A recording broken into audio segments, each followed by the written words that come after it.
आज 23 जून. पुण्यात आणि पिंपरी चिंचवडमध्ये अखेर तो पहिला पाऊस कोसळलाच. आज खूप दिवसापासून आत कोंडून ठेवलेला तो उकाडा आणि हवेत पसरलेला हा मातीचा गंध खूप विचित्र असताना हे निसर्गाचं चक्र. या सुकलेल्या मातीला शांत करण्यासाठी सुद्धा आभाळाला स्वतःमध्ये खूप जास्त जळावं लागतं. कधी कधी वाटतं आपण सगळे ना एका न संपणाऱ्या शर्यतीत पळतोय.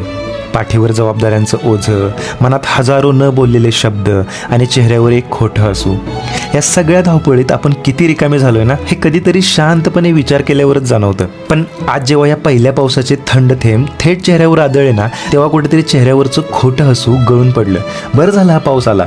कोणाला कळणारही नाही की चेहऱ्यावर वाहणारं ते पाणी पावसाचं आहे की डोळ्यातून आलेलं आहे. आज या गार वाऱ्याच्या एका झुळकेने जणू मनावर साचलेलं सगळं टेन्शन, तो सगळा एकटेपणा स्वतःसोबत वाहून नेला.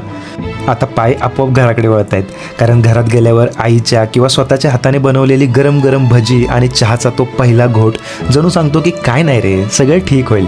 आज या पहिल्या पावसात तुमच्या मनात कोणती आठवण जागी झाली खाली मला कमेंटमध्ये हक्कानं मन मोकळं करा.